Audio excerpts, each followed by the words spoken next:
हाय praise Lord happy life सीरीजमध्ये आपल्या सर्वांचं खूप मनापासून स्वागत. कसे आहात तुम्ही सर्वजण?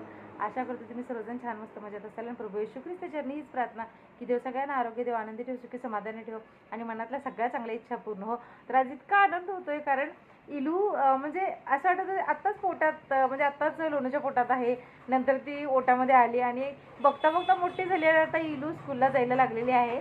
तर हे बघा दाखवते तुम्हाला. इलू इकडे ये, इथे हाय कर.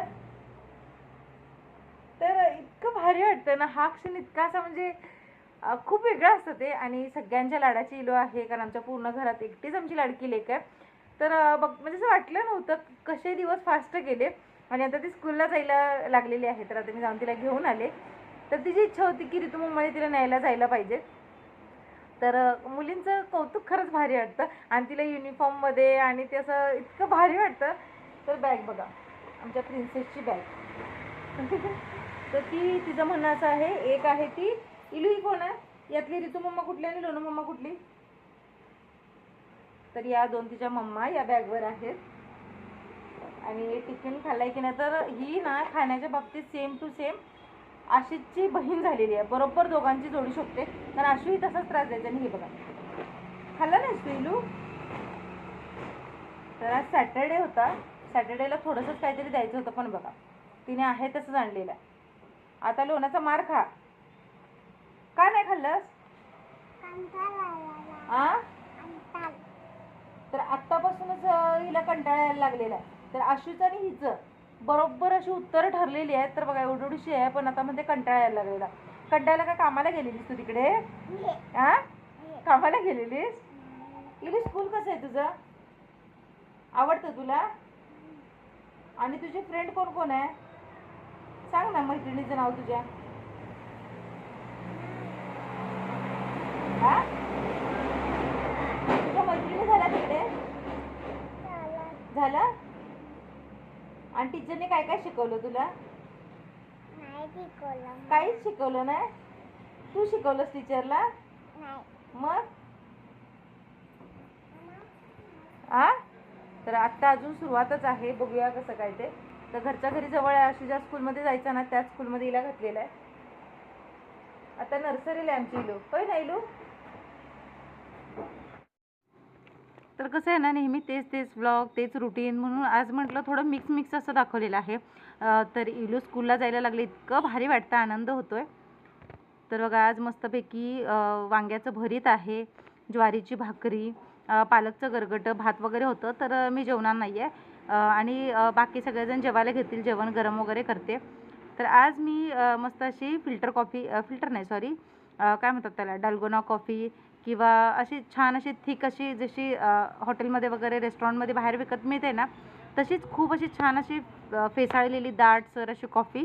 तर मिक्सरमध्ये झटकीपट कशी करायची ते दाखवणार आहे. तर शॉर्टकट सांगितलं तुम्हाला मी. फेसवाली कॉफी म्हटलं तरीही चालेल तुम्ही. तर फेटलेली कॉफी, पण ते जे थिकनेस येण्यासाठी खूप वेळ जातो ना, तर अगदी झटपट मिक्सरमध्ये कॉफी कशी बनवायची, कसा रेशो घ्यायचा, म्हणजे साखर, पाणी, दूध आणि कॉफीचं प्रमाण किती असायला पाहिजे. मी बनवतच होते, म्हटलं तुमच्यासोबत चला शेअर करूया, कारण बरेच दिवस झाले म्हणजे रेग्युलर असं रुटीन नाही शेअर केलं आहे मी. तर हे सगळेजण जेवत होते, मुलांसोबत जरा मस्ती मज्जा. आणि आशू इतक्या महिन्यानंतर आला, इतकं भारी वाटतं आहे मला. तर अक्षरशः यायला तयार नव्हता, रडत बिडत होता असा. तर या हे बाकीचे जे जेवत आहेत त्यांना ताटं वाटा वगैरे सगळं देते. तर मधल्या भांड्यामध्ये कॉफीसाठी पातेलं ठेवलेलं आहे. तर बऱ्याच दिवसानंतर असं रेग्युलर व्हिडिओ करते. तर हे बघा, आमका आचार लिहिली ही बरणी आणि पहिल्यांदा याच्यामध्ये आमका आचार बनवलेला आहे. तर आंब्याचं लोणचं बनवलेलं झटपट, पण मला सकाळी वेळच नाही भेटला. आणि मम्मी नेहमी ओरडत असते, इतक्या छान छान रेसिपीज बनवतेस आणि ज्यावेळेस नेमकं दाखवायला पाहिजे ना त्यावेळेस ती शूटच करत नाहीस तू. तर सकाळी इतकी गडबड झालेली माझी, काय विचारायला नको. तर झटपट असं आंब्याचं लोणचं बनवलेलं आहे आणि त्या बरणीत भरून ठेवलं आणि थोडं फ्रीजमध्ये ठेवलं आहे. तर तुमच्यासोबत पुन्हा एकदा मी नव्याने रेसिपी नक्की शेअर करेन, कारण सकाळी माझ्या मनात नव्हतं. तर आंबे होते, म्हणजे येताना तिकडून आईने दिलेले आंबे, तर त्यातले 2 कच्चे होते. म्हटलं चला आहे वेळ तर बनवूयात.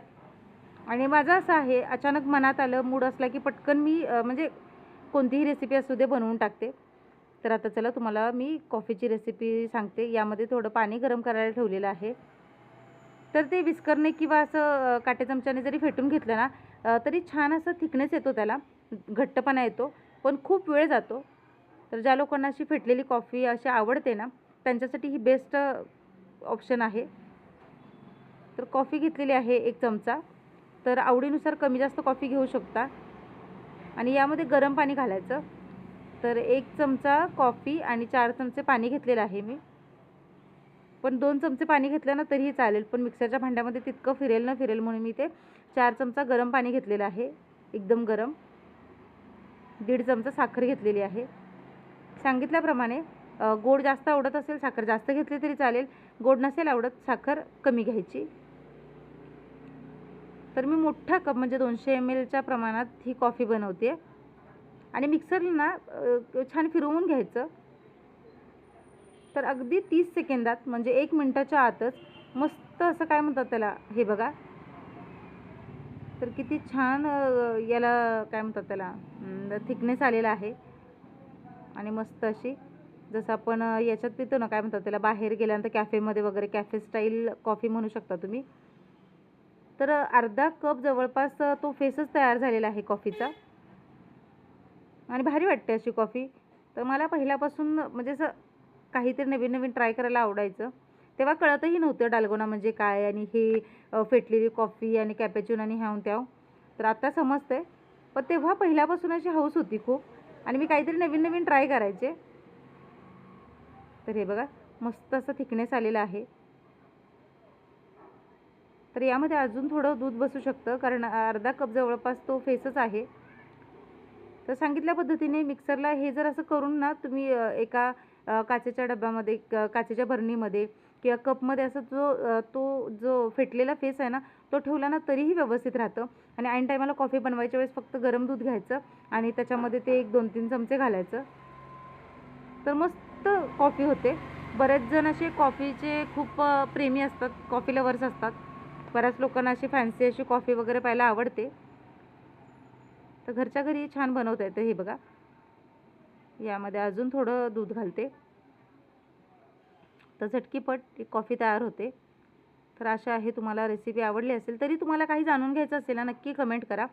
तर आता कॉफी मी एन्जॉय करते कारण मी जेवणार नाही आहे आणि आम्ही लग्नाला गेलो होतो तर छोटीशीच क्लिप ॲड केलेली आहे.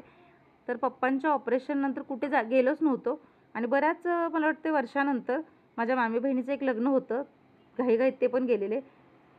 तर मम्मी वगैरे ओरडायला लागली, जरा इकडे तिकडे जात जा, स्वतःसाठी जरा वेळ काढत जा. तर इतकं भारी वाटते कारण आम्ही तिघी बहिणी, आमची लाडाची लेक आणि आमचे पप्पा. तर आम्ही रिक्षामधून जात होतो कारण गाडी चालवायला सध्या इकडे शशी नाही आहेत. तर मेडिकल वगैरे बंद केलं आणि म्हटलं चला जाऊयात कारण लग्न दुपारचंच होतं आणि दुपारची 1-2 तास मला सुट्टी असते म्हणजे मेडिकल बंद करते. तर दीदी, मी, लोनू, इलू, पप्पा. तर पप्पा इतके एक्सायटेड असतात आणि घरी बसून इतके ते कंटाळलेत ना त्यामुळे त्यांची पण इच्छा होती. तर चला जिथे लग्न आहे तिथे आम्ही पोचलेलो आहोत. तर पप्पांची ॲनिव्हर्सरी मम्मी पप्पांची ॲनिव्हर्सरी होती तेव्हा पण बाहेर गेलेलो, खूप छान वाटलेलं. आणि पप्पा खूप एक्सायटेड असतात, त्यांना पहिल्यापासून घरी बसून सवय नाही आहे. आणि हे बघा पप्पा पुढे पुढे चालत होते, आम्ही आपलं त्यांना धरून धरून पप्पा जरा सावकाश वगैरे म्हणत होतो. तर हॉलवर पोहोचलेलो आहे जिथे लग्न आहे तिथे आणि खूप छान वाटलं. आणि खरंच आयुष्यात फक्त काम धावपळ तेच रुटीन, थोडाफार स्वतःला वेळ दिला पाहिजे. म्हणजे काही जे कार्यक्रम वगैरे असतात तिथे देखील गेलं पाहिजे. आणि मला खूप छान वाटलं, थोडंसं वेगळं असं वाटलं. तर इलूची आणि माझी मस्ती सुरू होती. आणि हे बघा घरात कितीही पाची पकवानं असू देत, कितीही छान असू देत, पण लग्न पंक्तीमध्ये जेवणाचा जो आनंद असतो ना तो वेगळाच असतो. तर ताट समोर आल्यानंतर म्हणजे ती पंगत बसलेली असते, गर्दी असते, मग एक पंगत उठणार, मग दुसऱ्या पंक्तीला वेटिंगला म्हणजे वाट बघत थांबायचं. मग ते झाल्यानंतर ते ताट येणार, मग एक एक वाटी, एक एक पदार्थ. तर कोल्हापूरचं लग्न म्हटल्यानंतर ठरलेले मेनू असतात. म्हणजे आता खूप बदल झाला आहे, पण सर्रास म्हणजे व्हेज कुर्मा, ही व्हेज कोशिंबीर, कोशिंबीर तर एकदम आवडती. आणि पापड, पुरी, आमटी आणि काय होतं फ्रूटखंड होतं. तर एक एक पदार्थ असे ताटात येत होते, वाट बघत होतो. पण खूप छान वाटलं. तर माझं सगळ्यांना आवर्जून एक सांगणं आहे, खरंच आयुष्य एकदाच मिळतं. जो वेळ आहे त्यामध्ये जबाबदाऱ्या पार पाडायच्या, कामंही करायची, पण थोडं स्वतःसाठी जगायला मात्र विसरायचं नाही. कारण वेळ निघून गेली ना, खरंच खूप पश्चाताप होतो. आणि आतापर्यंत तुम्ही बघितलं असणार, माझं जास्त कुठे जाणंच होत नाही अजिबात. मी गेले तर धावत पळत सासरी एक दिवस जाते, पुन्हा ते यायचं, तिथे गेल्यानंतर तेच रुटीन असतं. तर असं एन्जॉयमेंट किंवा असं काही होतच नाही. तर आज इतक्या वर्षानंतर असं जरा बाहेर आलेले आणि छान वाटलं. फेस करायला सगळ्या गोष्टी शिकल्या पाहिजे. मनामध्ये खूप असं काय म्हणतात त्याला, न्यूनगंड असतो, हेजिटेशन खूप असतं. तर पप्पा एकदम खुश होते. आम्हालाही भारी वाटलं. तिघी बहिणींनी, आमच्या लेकीने खूप एन्जॉय केला आणि तुम्हाला देखील बघून बरं वाटलं असणार. तर आज मी व्हिडिओ सगळा मिक्स असा टाकलेला आहे. तर आशा आहे तुम्हाला आजचा व्हिडिओ, आजचा मिक्स जो ब्लॉग होता तो आवडला असेल. चॅनलवर नवीन असाल तर सबस्क्राईब करा, लाईक करा, शेअर करा. सगळ्यात महत्त्वाचं म्हणजे जे काही बेल आयकॉन दिसते म्हणजेच घंटी दाबायला अजिबात विसरू नका. भेटूया नव्या ब्लॉगसह. तोपर्यंत स्वस्त राहा, मस्त खा. माझे जुने नवे आदलेमधले सगळे व्हिडिओ बघत राहा. Stay connected, stay healthy, stay happy. God bless you all. आजचा व्हिडिओ बघितला त्याबद्दल खूप मनापासून धन्यवाद.